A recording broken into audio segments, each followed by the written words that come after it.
फरीदाबाद से इस वक्त की बड़ी जानकारी। फरीदाबाद में भूकंप के झटके महसूस किए गए हैं। रिक्टर स्केल पर इसकी तीव्रता 3.2 रही है। सुबह करीब 6 बजे भूकंप आया। घरों से बाहर निकल गए लोग। इस वक्त की बड़ी जानकारी। 3.2 रिक्टर स्केल पर तीव्रता नापी गई है और नेशनल सेंटर फॉर सिस्मोलॉजी की तरफ से भी जानकारियां दी गई है।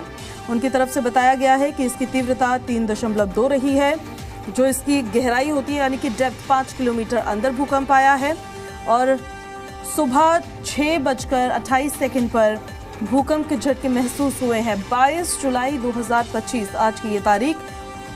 हरियाणा का फरीदाबाद जिला जहां पर भूकंप के झटके महसूस हुए। इससे पहले भी रोहतक और झज्जर में भी भूकंप के झटके महसूस हो चुके हैं और ये किसी बड़े खतरे की तो कहीं घंटी नहीं दे रहे हैं। ये कहीं प्री शॉक्स तो नहीं है कि एक बड़ा भूकंप आने वाला हो और उससे पहले इस तरह के प्री शॉक्स मिल रहे हो।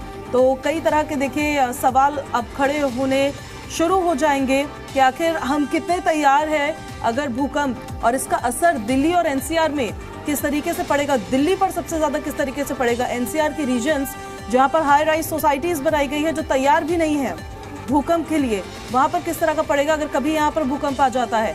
फिलहाल बड़ी जानकारी ये, फरीदाबाद में भूकंप के झटके महसूस किए गए हैं। लोगों में दहशत का माहौल देखने को मिल रहा है। अपने अपने घरों से लोग बाहर आ गए।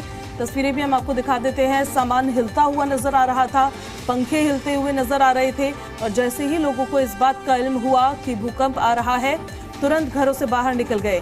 तो दहशत में है। फिलहाल तीव्रता बहुत ज्यादा नहीं थी। 3.2 रिक्टर स्केल इसकी तीव्रता मापी गई है जो बहुत ज्यादा नहीं होती है, लेकिन ये छोटे छोटे प्री शॉक्स किसी बड़े खतरे की ओर कहीं इशारा तो नहीं कर रहे हैं, ये सवाल खड़ा होता है।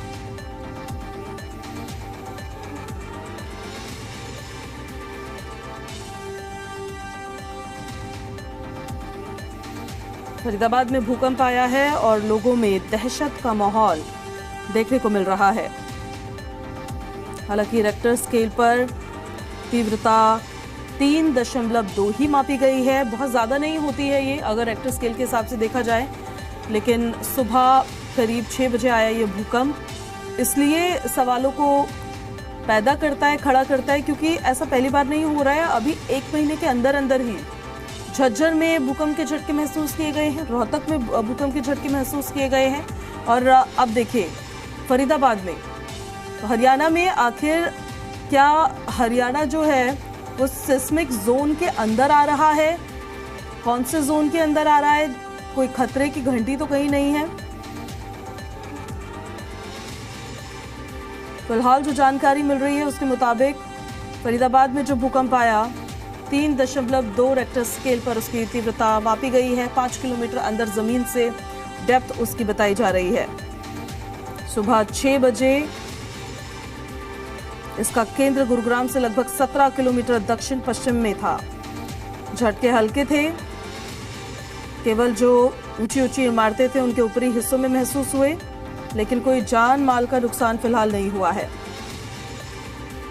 एनसीएस की तरफ से बताया गया है कि भूकंप की गहराई लगभग 5 किलोमीटर थी। 10 जुलाई को झज्जर में 4.4 तीव्रता का एक और भूकंप आया था, जिसके झटके दिल्ली एनसीआर सहित फरीदाबाद में भी महसूस किए गए थे। तब भी कोई नुकसान नहीं हुआ था।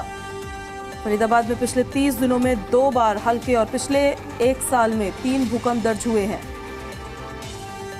तो देखिए सबसे ज़्यादा ज़रूरी तो ये होता है कि अगर भूकंप आ रहा है तो हमारी भी जिम्मेदारी ये बनती है कि हम आपको बताएं कि आपको क्या क्या करना चाहिए, आपको क्या कदम उठाने चाहिए। आपको शांत रहना चाहिए, उस समय सुरक्षित स्थान पर आपको पहुंच जाना चाहिए। जो ऊंची मंजिलें होती हैं उनसे तो दूर ही रहना चाहिए, बाहर आ जाना चाहिए अपने घर से, लेकिन सुरक्षित जगह पर।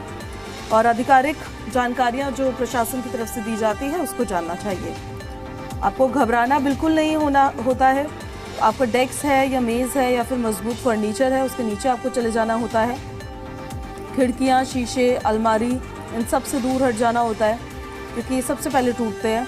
भवन के बाहर आना होता है, खुले क्षेत्र में। एनसीएस, आईएमडी, स्थानीय प्रशासन के निर्देशों का पालन करना होता है।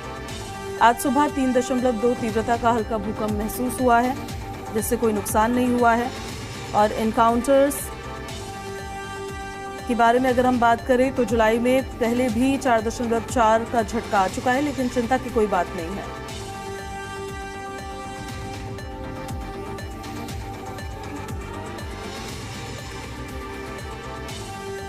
तो देखिए, जैसे हम आपको बता ही रहे हैं कि भूकंप अगर आता है तो आपको क्या करना चाहिए, क्या नहीं करना चाहिए, किन सावधानियों का आपको ध्यान रखना चाहिए। एक बार ग्राफिक्स के जरिए भी आपको दिखाते हैं। अगर आप घर में हैं तो फर्श पर बैठ जाइए, मजबूत टेबल के नीचे बैठ जाइए, बिजली के सभी स्विच आपको बंद कर देने हैं, पैनिक बिल्कुल नहीं करना है, लिफ्ट का यूज आपको नहीं करना है। अगर आपके आसपास सीढ़ियां हैं तो सीढ़ियों का इस्तेमाल करें और बहुत ज़्यादा हड़बड़ी ना मचाएं।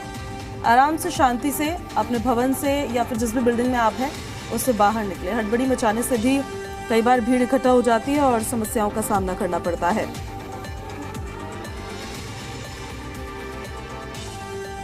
अगर आप किसी आवासीय इमारत में रहते हैं तो एक इमरजेंसी किट भी आपको अपने पास रखनी चाहिए। फिलहाल देखिए, शांत रहना, घबराना नहीं, सुरक्षित स्थान प्राप्त करना, जैसे डेस्क, मेज या मजबूत फर्नीचर के नीचे आ जाए। कुछ ऊपर से गिरेगा भी तो फिर आपको वो बचा लेंगे फर्नीचर के आइटम्स। वहीं ऊंची ऊंची मंजिलों से आपको दूर रहना चाहिए, खिड़कियों से, शीशों से, अलमारियों से, इनसे हट के रहना चाहिए, इनके नज़दीक नहीं रहना चाहिए। बाहर चले जाना चाहिए लेकिन सुरक्षित जगह पर ही। अगर बाहर सुरक्षित जगह नहीं है तो अपने घर पर ही रहिए और कोई मजबूत फर्नीचर ढूंढिए जिसके नीचे आप छुप सकते हैं। खुले क्षेत्र में, भवन के बाहर, अगर आप बाहर जा रहे हैं तो आपको जाना चाहिए। और जो आधिकारिक जानकारी एनसीएस की तरफ से या आईएमडी की तरफ से दी जाती है, स्थानीय प्रशासन की तरफ से दी जाती है, उनके निर्देशों का पालन करना चाहिए। भूकंप आने पर क्या करना चाहिए आपको, वो ग्राफिक्स के जरिए हमने आपको दिखा ही दिया है।